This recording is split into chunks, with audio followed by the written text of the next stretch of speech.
Hello friends, मेरे Nifty analysis channel में आप लोग को स्वागत है।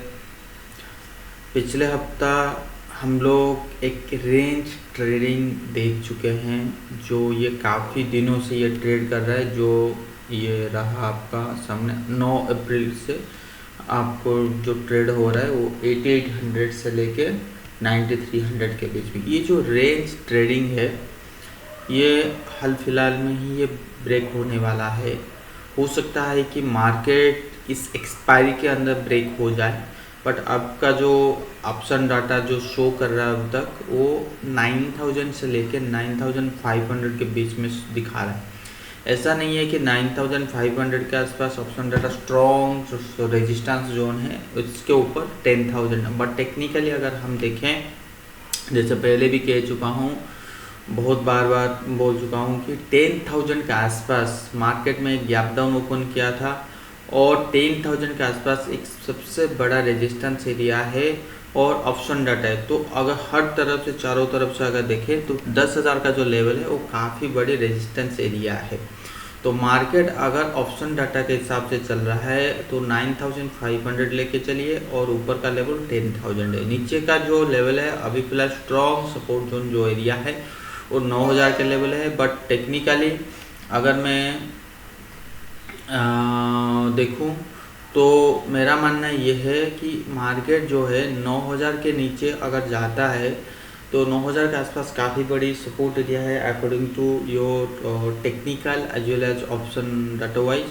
और बिलो 9000 वी में सी 8700 या 8850 इस लेवल तक, मतलब 150 या 200 पॉइंट अब तक गिरावट देख सकते हैं। और ये जो कैंडल लाइन है, मैं इसको अगर लाइन चार्ट में कर देता हूँ तो आपको क्लियर विजिबल हो जाएगा कि मार्केट जो है ये सपोर्ट ले चुका है फिलहाल। अब जो मार्केट जो ये जो ट्रेंड लाइन जो धीरे धीरे जिगजैग पैटर्न बना रहा है, अगर ये 9330 के ऊपर किसी भी दिन अब ये इसका पैटर्न जो है पूरा होने वाला है। अगर आप ऑप्शन डाटा के हिसाब से बाई करना चाहते हैं, जैसे ऑप्शन डाटा में ऑप्शन स्ट्रैटेजी वगैरह होती है, आप कॉल भी बाई कर लो, पुट भी बाई कर लो, जिस साइड में जाएगा उस साइड में आपको प्रॉफिट मिलेगा। और सपोज पुट आपने भी बाई किया है, कॉल भी बाई किया है और कॉल मार्केट ऊपर चला गया तो पुट का प्रॉफिट कॉल में आ जाएगा। But due to IV high के वजह से आपको अभी भी महंगा मिलेगा कॉल और पुट का प्राइस, ठीक है। अगर ये, क्योंकि मेरा मानना है कि ये जो 150 पॉइंट का प्रॉफिट ऊपर का है 9500, 150 पॉइंट नीचे का आप लो 150 पॉइंट, अगर 9330 के ऊपर निकलता है तो आप बाई करके चलिए, टारगेट होगा 9500। और 9000 के नीचे मार्केट गिरता है तो आप टारगेट लेके चलिए 8850 और 8800। तो 150 पॉइंट का टारगेट ऊपर या नीचे का अभी फिलहाल मिल रहा है। हाँ, एक चीज़ मैं आपको बताना चाहूँगा, मार्केट में अगर मैं इंडेक्स एनालिसिस कर रहा हूँ तो उस बेसिस के ऊपर मैं ऑलरेडी अपना ट्विटर अकाउंट जो है उसमें ऑलरेडी पोस्ट कर चुका हूँ। और जिन लोग ने देखा नहीं है तो मेरा ट्विटर अकाउंट में जाकर देख लीजिएगा। तो ऑलरेडी इंडेक्स एनालिसिस में ये दिखा रहा है कि मार्केट कहीं ना कहीं एक डाइवर्जेंस बन चुका है। तो इस डाइवर्जेंस में ये दिखा गया है कि इस टाइप के डाइवर्जेंस जब भी बनता है तो मार्केट में गिरावट आता है। तो मार्केट जब तक ये यू टर्न ऊपर से नहीं लेता, कंफर्मेशन नहीं आता, जब तक 8700 के नीचे नहीं जाता, आप फिलहाल ये सोच के मत बैठिए कि मार्केट यहाँ से फ्री फॉल हो जाएगा। जैसे काफ़ी माहौल ऐसा बन रहा है, नेगेटिव माहौल बन रहा है कि मार्केट यहाँ से 7500 आ जाएगा। हाँ, एक बात ज़रूरी है कि एक बार आना चाहिए, वो भी मैंने काफ़ी दिनों से भी बोल रहा हूँ। जब मार्केट 8500 था तभी भी बोला था, जब मार्केट 9000 था तभी भी बोला था, और जब मार्केट 9300 के आसपास क्लोज होता है तभी भी बोला था, और 9150 के आसपास भी बोला था। तो इसका मतलब ये है कि मैं भी बैठा हूँ नीचे, बट अभी नहीं, तो कब बैठूंगा ये नहीं पता। बट अभी तक जो ट्रेंड है वो हायर हाई पैटर्न बना रहा है, और जब हायर हाई पैटर्न बना रहा है एक महीने से, तो मेरा मानना ये है कि आपको तेज़ी में ही बैठना चाहिए। अगर गिरावट आता है तो गिरावट बैठिए, जब तक गिरावट नहीं आता तब तेज़ी में बैठिए। और मार्केट अगर 9000 के नीचे आ जाता है तो अब बाय शॉर्ट करके चलिए, सिर्फ 150 पॉइंट के लिए। मार्केट 9330 के ऊपर जाता है तो बाय करके चलिए 500 तक। अगर 9500 ऑप्शन डाटा में कोई भी ऑप्शन एनालिसिस में कोई भी अनवाइंडिंग आपको दिखता है तो आप वो पोजीशन को होल्ड कर सकते हैं, क्योंकि मार्केट अभी भी स्ट्रांग है। जिस हिसाब से मैं ओपन इंटरेस्ट एनालाइज करा था FIDI की एक्टिविटी, तो FI वालों का काफ़ी बड़ी कॉन्ट्रैक्ट जो है अभी भी खड़ा है। तो 6 लाख करोड़ के करीब करना वो उनका पॉजिटिव में है। तो ये इसका अभी तक मेरा रिजल्ट अभी तक आया नहीं है। जैसे रिजल्ट आएगा इनका इनका बाइंग पोजीशन या शॉर्ट पोजीशन बढ़ रहा है या घट रहा है इस महीने के अंदर, तो एक बार मैं देख लेता हूँ, अपना सेटअप ठीक कर लेता हूँ। तो वो जो है वो अपना ट्विटर अकाउंट में डाल दूँगा या अपने टेलीग्राम ग्रुप में भी डाल दूँगा। उसके बिहाफ में भी आपको एक कंफर्मेशन मिल जाएगा कि मार्केट अभी भी किस मोड में है और कितना लोगों का कॉन्ट्रैक्ट खड़ा है, कितना इंडेक्स बाय में है या कितना इंडेक्स सेल में है। ठीक है, तो अभी फ़िलहाल चार्ट तो यही कह रहा है कि आपको बाय में रहना चाहिए। और ये जो रेंज ट्रेडिंग चल रहा है ये मंडे को या ट्यूसडे मैक्सिमम, मुझे तो लगता है मंडे को ख़त्म हो जाना चाहिए, क्योंकि ये अगर पैटर्न अगर देखेंगे डबल यहाँ पे डबल बॉटम, यहाँ पे डबल टॉप, बट ये पैटर्न यही कहता है कि जब हायर हाई ट्रेडिंग चल रहा है तो डबल टॉप जो पैटर्न है वो एकदम से जो यहाँ पे एक बाउंस होना चाहिए था, तो पुल बैक आना चाहिए था, वो आया और यहाँ से जो जैसे ब्रेक करेगा तो ये तो अभी तक ये वैलिड अभी तक एक्टिव है। राइजिंग वेज पैटर्न जो है जनरली एक बियरिश सिग्नल है, जो भी अभी पहले बोला था अभी भी बोल रहा हूँ।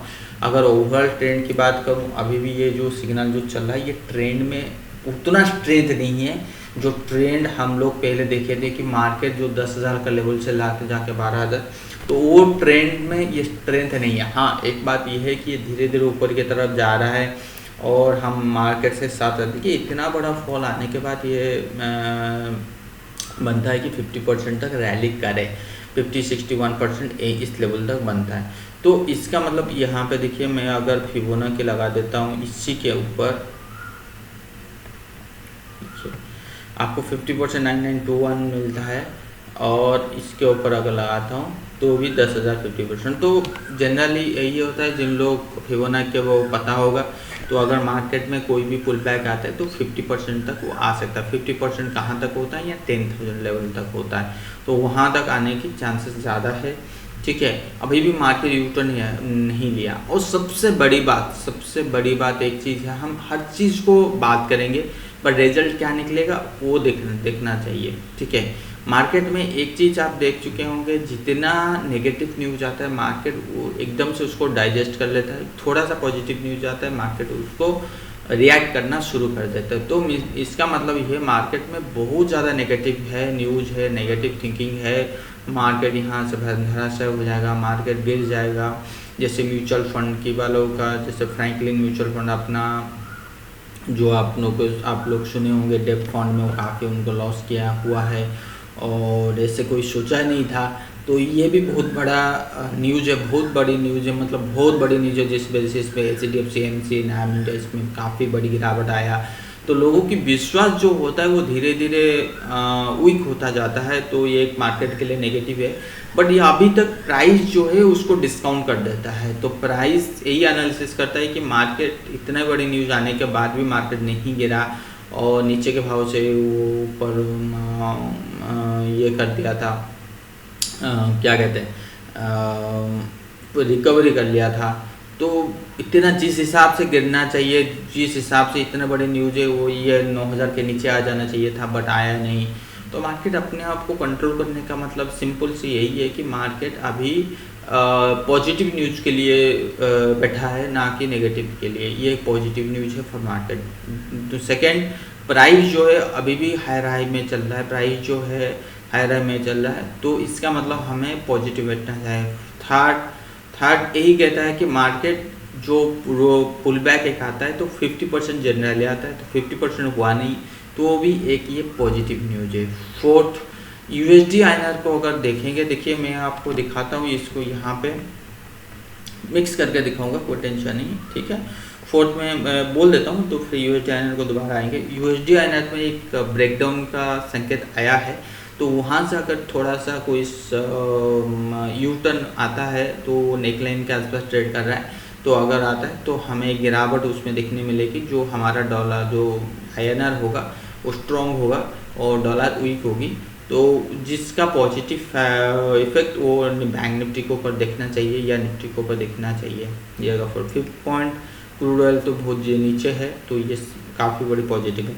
और 6 पॉइंट ये आते हैं नेगेटिव की बात करेंगे। अगर नेगेटिव बात करेंगे, इतना बड़ा रैली के बाद मार्केट जो है, जो एक चैनल में चल रहा था, मार्केट के आउट होने के बाद ये जो ओवरऑल पिक्चर जो शो कर रहा है वो स्ट्रॉन्ग नहीं दिखा रहा है, यहाँ पे कहीं ना कहीं वीक जो है।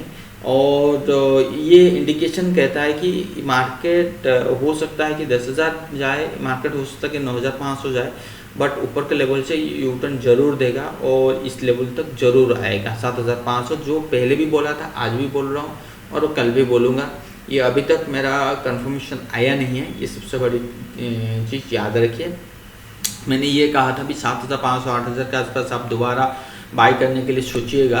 हाँ, ये बोला था कि बाई करने के लिए सोचिएगा, और उस लेवल में किस हिसाब से मार्केट में सेंटीमेंट रहता है और मार्केट में जो मेरा इंडिकेटर उनका किस टाइप की एटीट्यूड रहता है, तो उस बेसिस पे बोलूँगा। अभी भी मैं 8,000 के लेवल या 7,500 के लेवल में बाई करने के लिए बैठा हूँ। अगर वो इंडिकेटर मेरा साथ नहीं देगा, जो वोलेटिलिटी इंडेक्स है या आप RSI मान लीजिए, MACD कर लीजिए, बैंगन बैंड कर लीजिए, जितनी भी है वो अगर साथ नहीं देगा, तो मेरा मानना है कि उस लेवल पे मैं बाई ना भी करूं। तो मैं आपको 50 पिप में रख के चल रहा हूं अपने आप को, ठीक है। ये एक नेगेटिव न्यूज़ है। दूसरा ये कि मार्केट जो है कहीं ना कहीं डिमांड ख़त्म हो चुकी है, मार्केट को नीचे आना चाहिए, और बैंकिंग सेक्टर सबसे ज़्यादा इफेक्ट पड़ता है, और फाइनेंशियल कंडीशन स्लो है, इकोनॉमिक स्टिमुलस जो अभी चल रहा है कि उतना पॉजिटिव नहीं आने वाला है, उतना जिस हिसाब से मार्केट को चाहिए उतना नहीं आने वाला। तो कोरोना अभी तक ख़त्म नहीं हुआ है, तो ये भी बहुत बड़ा नेगेटिव न्यूज़ है। मार्केट में डिमांड नहीं है तो मार्केट भी इससे रिकवरी नहीं देगा, तो यू से रिकवर था, तो भी एक नेगेटिव है। तो जब तक शॉर्ट टर्म, ये तो जो मैं बात किया ये टोटली मिड टर्म के लिए बात किया, जो अगर मैं डेली वीकली के हिसाब से जाऊं, अभी पॉजिटिव में बैठना चाहिए। जब तक वो नेगेटिव नहीं होता तब तक नेगेटिव में ना बैठे तो अच्छा रहेगा, ठीक है ना। ये था निफ्टी के ऊपर। उसके बाद आ जाता है वीकली चार्ट, वीकली कैंडल के ऊपर। देखिए वीकली कैंडल मैंने पिछले बार भी बोला था कि मार्केट जो है यहाँ पे एक हैमर सिग्नल बनाया था, यहाँ पे डेजी कैंडल बनने के बाद एक हैमर सिग्नल बनाए बुलिश पैटर्न बनने के बाद, और यहाँ पे भी एक वन टाइप हैमर, बट इसको हम हैमर नहीं बोलेंगे क्योंकि बॉडी का 2 टाइम्स होता है शैडो या जो कहते हैं, बट यहाँ पे शैडो जो है वो नीचे की तरफ है, तो इसका मतलब कहीं ना कहीं यहाँ पे भी शैडो नीचे की तरफ है, यहाँ पे शैडो नीचे की तरफ, तो कहीं ना कहीं अगर मार्केट नीचे आता है तो वहाँ पे बाइंग आ जाती है। तो इसका मतलब यही है कि मार्केट कहीं ना कहीं वीकली के हिसाब से स्ट्रॉन्ग शो कर रहा है। हो सकता है कि इस महीने एंड में हम ऊपर में क्लोज हो 9,500 के आसपास या 10,000 के आसपास क्लोज हो, क्योंकि अभी भी वोलेटिलिटी इंडेक्स 39-35 चल रहा है, अभी भी चल रहा है। तो इसका मतलब 2 से 3% का ऊपर का या नीचे आना भी बनता है, उसका जनरली आप 10% लेके चलिए। बट वोलेटिलिटी इंडेक्स ये इंडिकेशन करता है अगर आपका 39% या 40% चल रहा है तो कहीं ना कहीं 40% ऊपर या 40% नीचे आप देख सकते हैं, बट जनरली ऐसा होता नहीं है। आप इसका 10% लेके चलिए, ठीक है। तो ये था वीकली। और जैसे अगर मैं मंथली की बात करूँ, देखिए मंथली में जो एक बहुत बड़ा सिग्नल आया था, ये देखिए कैंडल था, तो अभी ये कंसोलिडेशन कर रहा है। हो सकता है ये कंसोलिडेशन आपको 50% 10,000 तक लेके आए, ठीक है। ये हो गया आपका निफ्टी के ऊपर। निफ्टी कहाँ है, अभी मैं बैंक निफ्टी के ऊपर। देखिए बैंक निफ्टी में भी उतना चर्चा नहीं है, चलिए USD INR पे आ जाते हैं, उसके बाद बैंक निफ्टी के ऊपर आएंगे, ठीक है।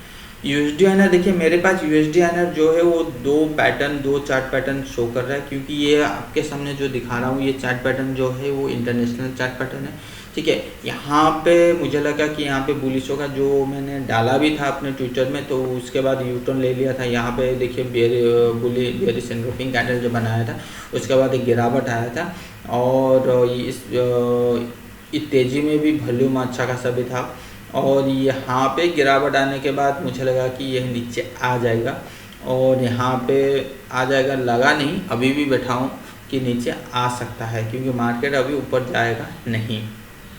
सॉरी, USD की बात कर रहा हूँ। तो हो सकता है कि अगर ये इस लेवल तक यू टर्न ले तो आपको ये वाले लेवल मिलना है 74। और दूसरा पैटर्न भी मेरे पास है, ये एक एंडिंग डायगोनल पैटर्न है, जिसको कहते हैं एक रिवर्सल पैटर्न, जो एलियट थ्योरी में कहते हैं। जनरली ये 5th आवर में बनता है। तो ending diagonal pattern generally reverse, अगर ये एंडिंग डायगोनल पैटर्न है, अगर मार्केट इसको फॉलो कर रहा है, USD इसको फॉलो कर रहा है, और इसमें ब्रेकडाउन देख चुके हैं, अगर यहाँ से कोई भी यू टर्न आता है और ये लोगों को तोड़ देता है, तो आपको इजीली ये 450 का लेवल आराम से मिल जाएगा। अगर यहाँ तक आता है तो निफ्टी 9,500 या 10,000 तक जा सकता है, जो चीज़ मैंने उस टाइम पे बोला था। तो एक चीज़ ये देखना है कि USD ऊपर के लेवल से नीचे आता है या नहीं, या निफ्टी 9,000 के नीचे जाता है। तो ये दो चीज़ आपको नज़र रखनी है। अगर ये दो चीज़ में कोई भी एक चीज़ होता है तो आप कंफर्म हो जाइएगा, मार्केट हो सकता है कि नीचे की तरफ आए या ऊपर की तरफ आए। अब आइए बैंक निफ्टी। हाँ, पिछला हफ्ता मुझे लगा था कि जिस हिसाब से HDFC बैंक का रिजल्ट सही हुआ है तो मार्केट तेज़ी होना चाहिए, तो मैंने कहा था कि बैंक निफ्टी बाई करने के लिए, तो ये गलत भी हो गया हूँ। और यहाँ पे डाइवर्जेंस जो बना है, सबसे बड़ा डाइवर्जेंस की बात अगर करूँ, बैंक निफ्टी और निफ्टी का बना हुआ है। निफ्टी हाई रहा है और बैंक निफ्टी एक कंसोलिडेशन, वो पिछला हाई को तोड़ नहीं पा रहा है, तो एक नेगेटिव डाइवर्जेंस बना है। अगर कल को अगर कुछ भी वीकनेस आता है मार्केट में, सबसे ज़्यादा बैंकिंग स्टॉक में ही प्रभाव देगा, मार्केट बैंकिंग गिरेंगे। तो यहाँ पे वीकनेस की वजह से आपको बाय निफ्टी और शॉर्ट बैंक निफ्टी का स्ट्रेटेजी बनाना चाहिए, ठीक है। और इसकी अगर रेशियो की बात करें,